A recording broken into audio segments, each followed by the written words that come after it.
ओम शांति।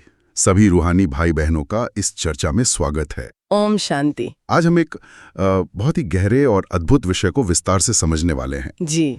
विषय है मनुष्य सृष्टि रूपी विराट रचना। अक्सर ये सवाल उठता है कि ये दुनिया क्या है। सच है या सपना है? हाँ, कुछ लोग तो कहते हैं कि ये संसार मिथ्या है, एक भ्रम है, लेकिन शिव बाबा ने समझाया है कि नहीं, ये दुनिया कोई भ्रम नहीं है। बिल्कुल, उन्होंने कहा है कि ये एक वास्तविक और अनादि खेल है। शिव बाबा ने इस पूरी मनुष्य सृष्टि की तुलना एक कल्प वृक्ष से की है। ये एक तरह से पूरी दुनिया के इतिहास और भूगोल का, आप कह सकती हैं कि एक आध्यात्मिक नक्शा है। अच्छा। जो 5000 साल के पूरे चक्र को हमारी आंखों के सामने ले आता है। पर यह कोई आम पेड़ नहीं है, ये एक उल्टा वृक्ष है जिसकी जड़ें ऊपर हैं और तना, शाखाएं, पत्ते वो सब नीचे इस दुनिया में फैले हुए हैं। अच्छा, ये उल्टा वृक्ष का विचार ही बहुत गहरा है।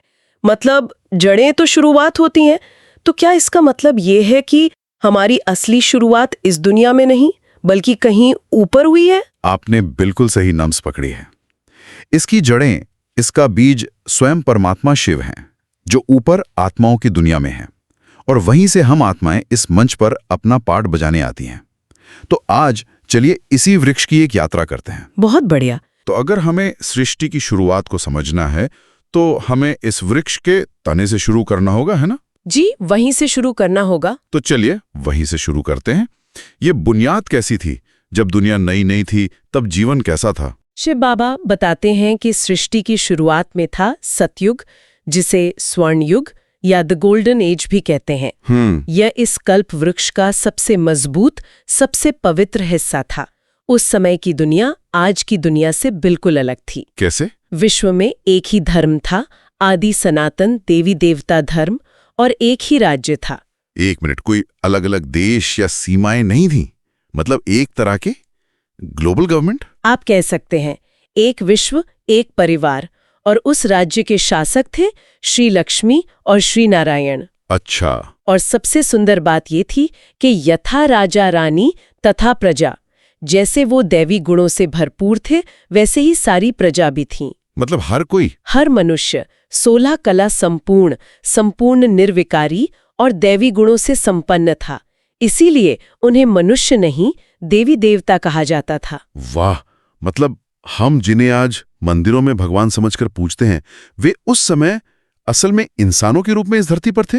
वे थे तो मनुष्य ही, लेकिन अपने कर्मों और गुणों में देवता समान थे, इसीलिए वो पूजनीय थे। अविश्वसनीय है। उस समय भारत ही स्वर्ग या पैराडाइज था। धन धान्य की कोई कमी नहीं थी। कहते हैं ना, दूध घी की नदियां बहती थीं। उसका भाव यही है कि समृद्धि चरम पर थी। और वो जो कहावत है कि शेर और गाय भी एक घाट पर पानी पीते थे, इसका क्या मतलब है? इसका मतलब है कि प्रकृति और प्राणियों में भी कोई हिंसा या वैर भाव नहीं था। इतनी शांति और प्रेम था। दुख, बीमारी, बुढ़ापा, इन सब का तो नामो निशान नहीं था। लेकिन कहानी हमेशा एक जैसी तो नहीं रहती। तो इस सुनहरे युग की चमक फीकी कैसे पड़नी शुरू हुई? ये बहुत ही धीमी प्रक्रिया थी। सतयुग के 1250 साल पूरे होने के बाद आता है त्रेता युग। त्रेता युग? जी। इस युग में भी सुख शांति तो रहती है, लेकिन आत्मा की जो 100% चार्जिंग थी वो थोड़ी कम हो जाती है। जहां सतयुग में 16 कलाएं थीं, त्रेता में 2 कलाएं कम होकर 14 रह जाती हैं। अच्छा, त्रेता युग में श्री सीता और श्री राम का राज्य था। उसे आज भी राम राज्य कहकर याद किया जाता है ना? हाँ बिल्कुल। लेकिन यहीं पर एक बहुत बड़ा सवाल आता है जो रामायण की कहानियों से जुड़ा है। रावण, क्या वो त्रेता युग में था? ये बहुत जरूरी सवाल है और शिव बाबा ने इस पर बहुत स्पष्टता दी है। उन्होंने साफ किया है कि सतयुग और त्रेता युग में कोई असुर या रावण जैसा नकारात्मक पात्र था ही नहीं। बिल्कुल भी नहीं। वो दुनिया ही निर्विकारी थी। वहां हिंसा या अपहरण जैसी कोई बात हो ही नहीं सकती थी। देवताओं पर तो असुरों की परछाई भी नहीं पड़ सकती। तो फिर रावण क्या है? वो 10 सिर वाला पात्र कहां से आया जिसकी कहानी हम सुनते हैं? रावण किसी 10 सिर वाले व्यक्ति का नाम नहीं है। शिव बाबा समझाते हैं कि ये माया का प्रतीक है। माया का? जी, और उसके 10 सिर स्त्री और पुरुष में मौजूद 5-5 विकारों का प्रतीक है। काम, क्रोध, लोभ, मोह और अहंकार। अच्छा। मतलब असली लड़ाई बाहर नहीं, अपने अंदर है हमेशा। तो फिर इन विकारों की, इस इस आंतरिक रावण की एंट्री होती कहाँ से है? अगर त्रेता तक सब ठीक था, तो गिरावट का वो असली पॉइंट क्या है? गिरावट का असली ट्रिगर पॉइंट आता है कल्प के ठीक बीच में, मतलब 2500 साल के बाद। अच्छा। यहीं से द्वापर युग शुरू होता है और इस सारी गिरावट का मूल कारण सिर्फ एक है, देह अभिमान। देह अभिमान यानी बॉडी कॉन्शियसनेस। सुनने में तो ये बहुत सरल लगता है, तो क्या आप ये कह रही हैं कि स्वर्ग के नर्क में बदलने की पूरी प्रक्रिया सिर्फ एक सोच के बदलने से शुरू हुई, मैं आत्मा हूं से मैं ये शरीर हूं? ये सुनने में सरल लगता है, पर इसके परिणाम बहुत बहुत गहरे हैं। सोचिए, जब तक आप खुद को एक अविनाशी पवित्र आत्मा समझते हैं, तब तक आप शरीर के धर्मों से परे हैं, जन्म मृत्यु मान अपमान इन सब से ऊपर। पर जिस पल आप खुद को ये मिट्टी का शरीर समझने लगते हैं, बस उसी पल शरीर से जुड़े सारे डर और आकर्षण आप पर हावी हो जाते हैं। मतलब शरीर को अपना समझने से मोह पैदा होता है, शरीर की जरूरतों से काम और लोभ, और शरीर को कोई चोट पहुंचाए तो क्रोध आता है, और अपने शरीर पे अहंकार। ये तो सारे विकारों की जड़ है। आपने एकदम सही समझा। जैसी ही देह अभिमान आता है, ये पांचों विकार आत्मा में घुस जाते हैं और आत्मा की शक्ति को खत्म करना शुरू कर देते हैं। आत्मा जो सतो प्रधान थी, सोने जैसी, वो अब रजो प्रधान यानी तांबे जैसी बन जाती है। और यहीं से दुख का अनुभव शुरू होता है। बिल्कुल। और शायद इसीलिए यहीं से भक्ति मार्ग भी शुरू होता होगा। जब दुख आता है तभी तो भगवान याद आता है। बिल्कुल।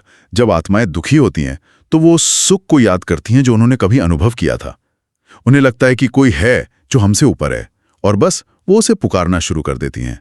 मंदिर बनते हैं, पूजा पाठ शुरू होता है। शिव बाबा बताते हैं कि पहले अव्यभिचारी भक्ति होती है, मतलब एक शिव की पूजा।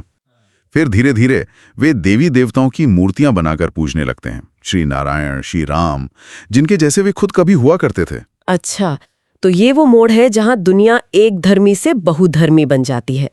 कल्प वृक्ष की शाखाएं यहीं से निकलती हैं। सही। जब आदि सनातन देवी देवता धर्म, जो वृक्ष का मुख्य तना है, वो देह अभिमान से कमजोर पड़ता है, तो दूसरी धर्म स्थापक आत्माएं ऊपर से नीचे आती हैं। जैसे लगभग 2500 साल पहले इब्राहिम आते हैं, इस्लाम धर्म की स्थापना करते हैं। फिर बुद्ध आते हैं, क्राइस्ट आते हैं, मोहम्मद आते हैं। सब अपने अपने समय पर आकर अपने धर्म की शाखा स्थापित करते जाते हैं। तो एक तने से अनेक शाखाएं और टहनियां निकल आती हैं और वृक्ष फैल जाता है। जी बिल्कुल। और द्वापर के बाद आता है कलयुग, मतलब घोर अंधकार का समय, वृक्ष के पतझड़ का समय। हाँ, कलयुग में तो आत्मा की बैटरी लगभग पूरी तरह डिस्चार्ज हो जाती है। सारी शक्ति, सारी पवित्रता खत्म। इसी हालत को तमो प्रधान कहा गया है, यानी घोर अंधकार। धर्म के नाम पे अधर्म होता है।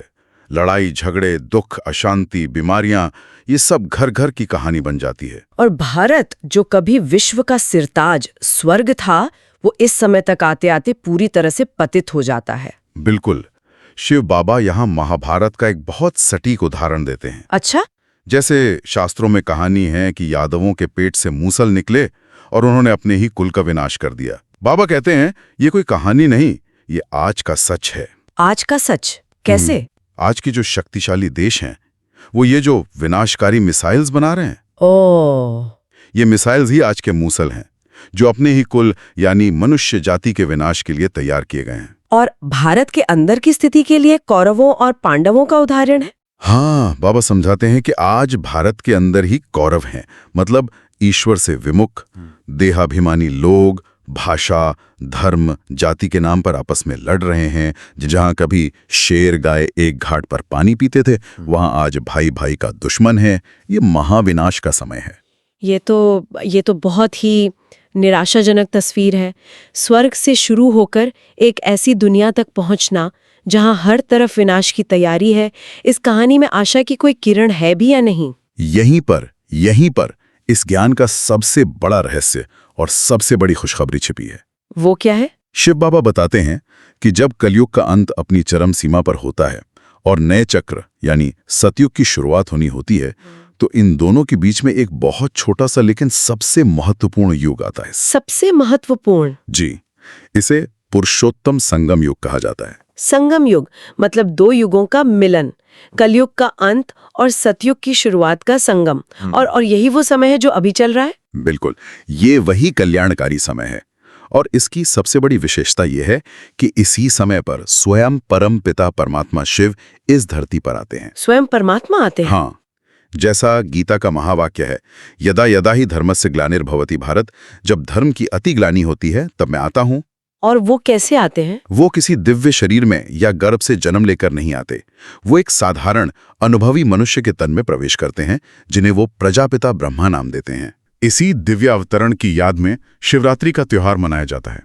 शिवरात्रि का त्योहार परमात्मा शिव के इसी दिव्य जन्म या अवतरण का यादगार है। तो वो आकर क्या करते हैं? वे प्रजापिता ब्रह्मा के मुख द्वारा सच्चा ईश्वरीय ज्ञान और सहज राजयोग की शिक्षा देते हैं, जिससे मनुष्य अपनी गिरी हुई अवस्था से उठकर अपनी आत्मा की बैटरी को फिर से 100% चार्ज करके पावन देवता बन सकें। और जो इस ज्ञान को धारण करते हैं वे ब्रह्मा कुमार और ब्रह्मा कुमारी कहलाते हैं। अच्छा, तो इसका मतलब ये हुआ कि एक ही समय पर दो प्रक्रियाएं चल रही होती हैं। जी।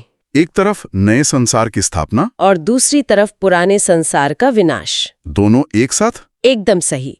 एक तरफ ज्ञान योग से पावन दुनिया यानी सतयुगी दैवी स्वराज्य की स्थापना का कार्य चलता है, और दूसरी तरफ इस पुरानी पतित कलयुगी दुनिया का महाविनाश भी निश्चित है। क्योंकि पुरानी स्टेज को खाली किए बिना नया खेल शुरू नहीं हो सकता। बिल्कुल। ये महाविनाश कैसे होता है? क्या ये अचानक होता है? ये विनाश कई रूपों में होता है। आपसी युद्ध, जैसे यादवों और कौरवों का गृह युद्ध यानी न्यूक्लियर वॉर, और साथ ही प्रकृति का आपदाएं जैसे भूकंप, बाढ़, अकाल, बीमारियां, ये सब मिलकर इस पुरानी दुनिया को साफ कर देते हैं। जी, जिसके बाद सृष्टि मंच पर बहुत थोड़ी जनसंख्या रह जाती है जो नए सतयुगी संसार का हिस्सा बनती है। यहाँ एक बड़ा दार्शनिक सवाल उठता है जो कई लोग पूछते हैं, क्या इस महाविनाश के बाद आत्माएं हमेशा के लिए मुक्त हो जाती हैं, या जैसा कुछ लोग मानते हैं कि आत्मा परमात्मा में लीन हो जाती है? शिव बाबा ने इस पर बहुत ही तर्कसंगत स्पष्टता दी है। आत्मा कभी भी परमात्मा में लीन नहीं होती। कभी नहीं? कभी नहीं। क्या एक एक्टर कभी नाटक के डायरेक्टर में समा सकता है? नहीं ना। नहीं। हर आत्मा एक अविनाशी सूक्ष्म सितारे जैसी एक्टर है, और परमात्मा इस सृष्टि नाटक के सुप्रीम डायरेक्टर है। हर आत्मा का अपना अलग अनादि पाठ है जो उसके अंदर एक चिप की तरह रिकॉर्डेड है। तो फिर मुक्ति या मोक्ष का क्या अर्थ है? क्या वो नहीं मिलता? मुक्ति का अर्थ है कर्म बंधन से कुछ समय के लिए छुटकारा पाना। अच्छा, कुछ समय के लिए। हाँ, जब आत्माएं अपना पाठ पूरा करके परम धाम यानी अपने घर वापस जाती हैं, तो वे कुछ समय के लिए जन्म मरण के चक्र से मुक्त हो जाती हैं। ये एक तरह का आराम है, आत्मा के साइलेंस की अवस्था है। लेकिन ये मुक्ति स्थायी नहीं है। नहीं, क्योंकि ये एक शाश्वत नाटक है। ये 5000 वर्ष का चक्र अनादिकाल से चल रहा है और अनंत काल तक हूबहू दोहराया जाता रहेगा। हूबहू? जी, इसलिए सभी आत्माएं समय पर फिर से अपना अपना पाठ बजाने के लिए इस सृष्टि मंच पर आती हैं। कोई भी आत्मा हमेशा के लिए इस खेल से बाहर नहीं हो सकती। तो इस पूरी चर्चा का सार ये निकलता है कि ये सृष्टि एक चक्र की तरह है जो उत्थान से पतन और फिर पतन से उत्थान की ओर लगातार घूमता है। बिल्कुल। हम उस कल्याणकारी पुरुषोत्तम संगम युग में हैं, जब पतन का अंत होकर फिर से उत्थान की कहानी शुरू हो रही है, और खुद परमात्मा आकर हमें रास्ता दिखा रहे हैं। और इस कल्प वृक्ष का ज्ञान हमें ये भी याद दिलाता है कि हमारा असली स्वरूप कितना श्रेष्ठ और पावन है। पतन का जो मूल कारण था देह अभिमान, और फिर से श्रेष्ठ बनने का आधार है आत्मनिश्चय में स्थित होना, यानी खुद को एक ज्योति बिंदु आत्मा समझना और अपने परम पिता परमात्मा शिव को याद करना। यही सहज राजयोग है। जी, जो आत्मा की डिस्चार्ज बैटरी को फिर से फुल चार्ज कर देता है। ये पूरी समझ तो जीवन को देखने का नजरिया ही बदल देती है। इस सारी चर्चा से एक बात साफ है, जो बाबा बताते हैं, इस सारे पतन की, इस दुख की एक ही जड़ है, एक ही बीज है, देह अभिमान। देह अभिमान। जब आत्मा खुद को शरीर समझने लगती है, तभी सारे विकार और दुख पैदा होते हैं। तो आज का ये संवाद हमारे सुनने वालों के लिए एक गहरा विचार छोड़ जाता है। हम अपने रोजमर्रा के जीवन में कितनी बार खुद को ये शरीर समझते हैं, ये मेरा पद है, ये मेरा रूप है, ये मेरा धर्म है, और कितनी बार हम खुद को एक आत्मा, एक शांत और पवित्र ऊर्जा के रूप में याद करते हैं। शायद इसी एक बदलाव में ही दुनिया को बदलने का राज छिपा है। आज हमने मनुष्य सृष्टि के इस विराट रचना को समझने का प्रयास किया। अगली कड़ी में हम मनुष्य के 84 जन्मों की अद्भुत कहानी को गहराई से समझने का प्रयास करेंगे। तब तक के लिए ओम शांति। ओम शांति।